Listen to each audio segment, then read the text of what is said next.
Assalamualaikum student of class 7. Welcome to online English class. Today we start of third chapter of your English book. Take out page number 14 and chapter name is No. No means nahi. First of all we are going to discuss summary. Thomas Hood, an English poet. इस poem के जो writer हैं, poet शायर हैं, वो Thomas hood हैं. ठीक है.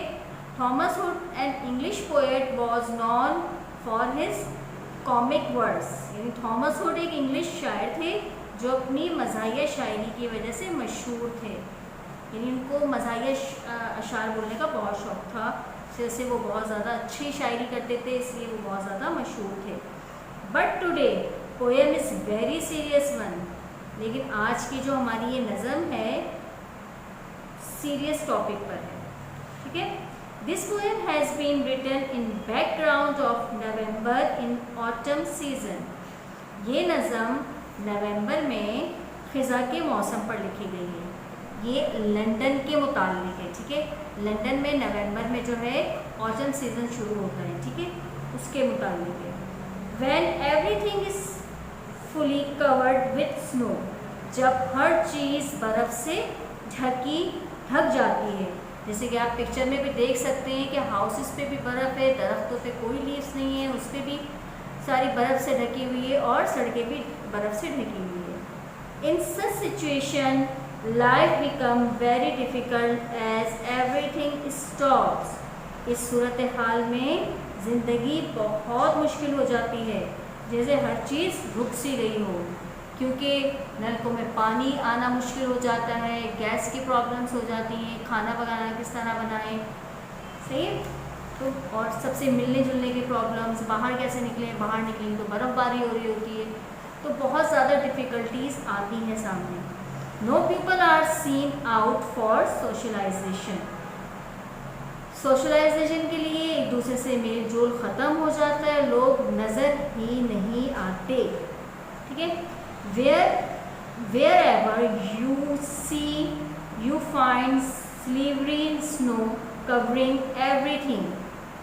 जहाँ भी हम देखते हैं कि जो स्लीवरी बर्फ़ ने हर चीज़ को ढका होता है. The snow temporarily suspends all human activities. बर्फ़ ने आर्जी तौर पर तमाम इंसानी सरगर्मियों को रोक दिया होता है. The word no has been use throughout the poem. इसी वजह से नो लफ्ज़ जो है वो नज़म में इस्तेमाल हुआ है. आप देखें हर जगह नो का इस्तेमाल हुआ है. Now we are going to read poem with translation. No sun no moon. ना सूरज ना चांद. नो मॉन नो नून. ना सुबह ना दोपहर. मॉन यानी सुबह. ठीक है. ना दोपहर. नून कहते हैं दोपहर को. No dawn no dusk no proper time a day. यानी ना तुलुए आफ्ताब ना गुरूब और ना दिन का कोई मखसूस वक्त, प्रॉपर मखसूस. No sky no earthly view. ना आसमान ना ही ज़मीन नज़र आती है. व्यू मीन्स नज़र आना. No distance looking blue. नीला रंग दूर दूर तक नज़र नहीं आता.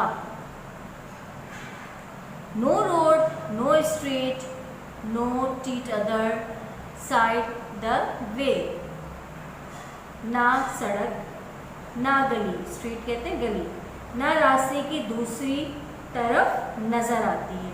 यानी एक रास्ता भी नज़र नहीं आ रहा, यानी जहाँ हम खड़े हुए और दूसरा तरफ नज़र ही नहीं आता. इतना ज़्यादा यानी बर्फ़ वाली हुई होती है.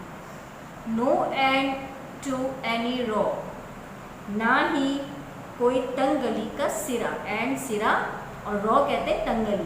ठीक है. यहाँ पर रॉ के मीनिंग तंगली के. नो इंडिकेशंस वेयर द क्रिसेंट्स गो. अब यह क्रिसेंट्स कहते हैं माहे चांद को, जब चांद निकलता है, बारीक चांद जो होता है. ठीक है.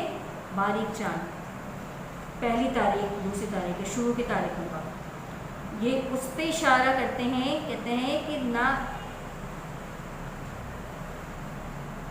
कि गली है टंगली, ठीक है, जहाँ उसको मुशाबिहत दी है क्रिश्चियन गो को, और उससे इशारा करते हैं कि वो गली का रास्ता भी नज़र नहीं आता। No top to any steeple, ना कोई मीनार की चोटी नज़र भी नहीं आती। मीनार, जैसे अगर चर्च की बात करें आप, चर्च पे मीनार होते हैं, वहाँ पर लंदन में तो चर्च होते हैं, वहाँ पर जो है उसके मीनार भी नज़र नहीं आते टॉप का।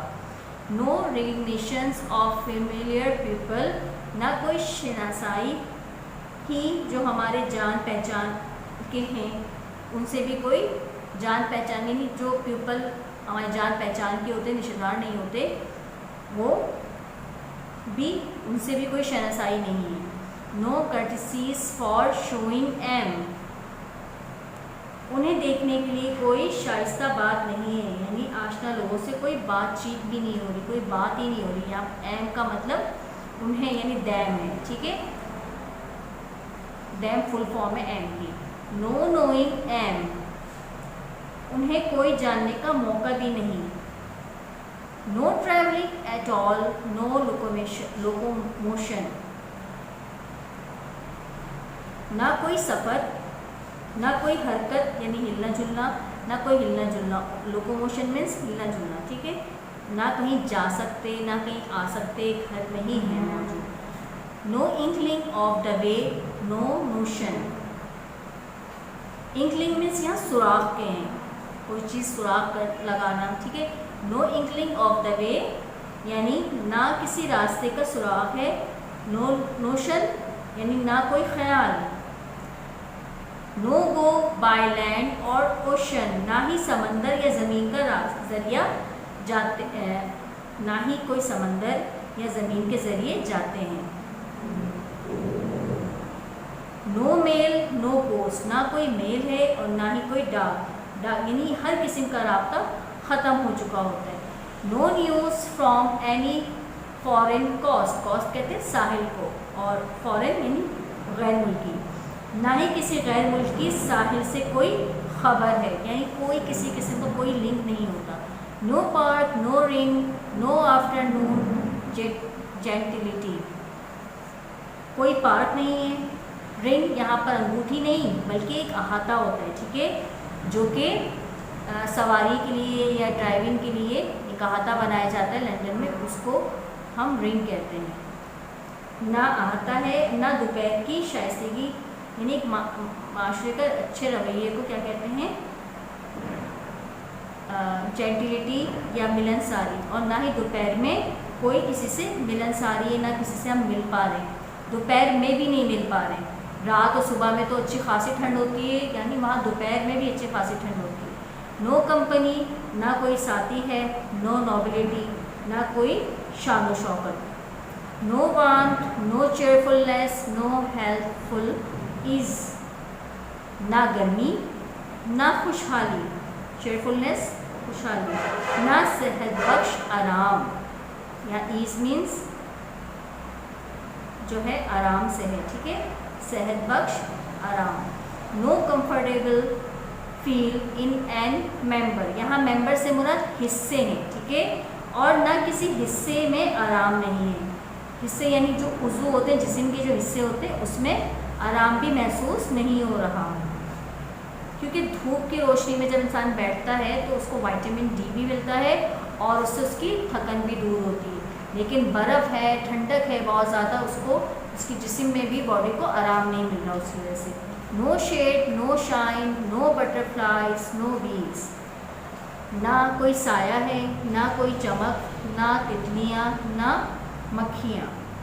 No fruits no flowers, no leaves, no birds, ना फल हैं, ना फूल हैं, ना पत्तियाँ हैं, ना परिंदे हैं। परिंदे भी जो हैं वो जब ऐसे बहुत ज़्यादा सर्दियाँ होती हैं तो वो एक जगह से दूसरी जगह हिजरत कर लेते हैं, यानी चले जाते हैं दूसरी जगह जहाँ पर उनको सूटेबल मौसम मिल जाए। बहुत ज़्यादा कुछ परिंदे ऐसे होते हैं, कुछ जानवर ऐसे होते हैं जो ठंड बर्दाश्त नहीं कर सकते, तो वो एक जगह से दूसरी जगह चले जाते हैं जहाँ उनको खाना पीना सब कुछ मिल जाए। क्योंकि जब बर्फ़ जमी हुई है ऑलरेडी तो जितनी भी पानी की जगहें जैसे झील है, दरिया है, सब जो है जम जाती हैं, फ्रोज़न हो जाती हैं। उसकी वजह से परिंदे और एनिमल्स जो हैं वो एक जगह से दूसरी जगह हिजरत कर लेते हैं नवंबर यानी नवंबर में। आई होप आपको ये पोएम समझ में आ गई होगी। नेक्स्ट क्लास में इंशाल्लाह हम इसकी एक्सरसाइज और वर्ड्स मीनिंग करेंगे। ओके, अल्लाह हाफिज़।